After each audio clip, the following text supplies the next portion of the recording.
வீணாக செலவு செய்ய போவதில்லை, இந்த மாதம் மது அருந்த போவதில்லை போன்ற பழக்கங்களை தொடர்ந்து கடைபிடிப்பது சவாலானதாக இருக்கும்.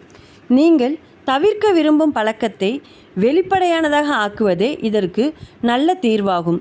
எடுத்துக்காட்டாக, ஒரு சேமிப்பு கணக்கை திறந்து நீங்கள் வாங்க விரும்புகின்ற ஒரு குறிப்பிட்ட பொருள், எடுத்துக்காட்டாக லெதர் ஜாக்கெட் என்று குறித்து வைத்து விடுங்கள்.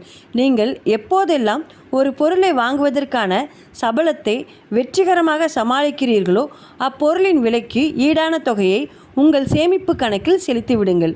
தினமும் காலையில் ஸ்டார்பக்ஸில் காபி அருந்துகிறீர்களா? ரூபாயை அக்கணக்கில் சேர்த்து விடுங்கள். ஒரு மாதம் நெட்ஃப்ளிக்ஸ் பார்க்காமல் இருக்க போகிறீர்களா? ரூபாயை அக்கணக்கில் சேமித்து விடுங்கள். அந்த லெதர் ஜாக்கெட்டை வாங்குவதற்காக நீங்கள் பணத்தை சேமிப்பதை நீங்கள் காணுவது ஓர் உடனடி வெகுமதியாகும். ஏனெனில் அந்த லெதர் ஜாக்கெட் இல்லாதது குறித்து நீங்கள் மோசமாக உணர்வது உங்களுக்கு தவிர்க்கப்படுகிறது.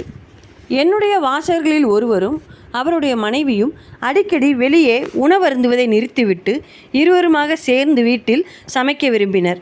அவர்கள் ஒரு சேமிப்பு கணக்கை திறந்து அதற்கு ஐரோப்பிய பயணம் என்று பெயரிட்டனர். அவர்கள் வெளியே உணவருந்துவதை தவிர்த்த ஒவ்வொரு முறையும் $50 பணத்தை அந்த சேமிப்பு கணக்கில் செலுத்தினர். அந்த ஆண்டின் முடிவில் அவர்கள் அந்த பணத்தை கொண்டு ஐரோப்பிய பயணம் ஒன்றை மேற்கொண்டனர்.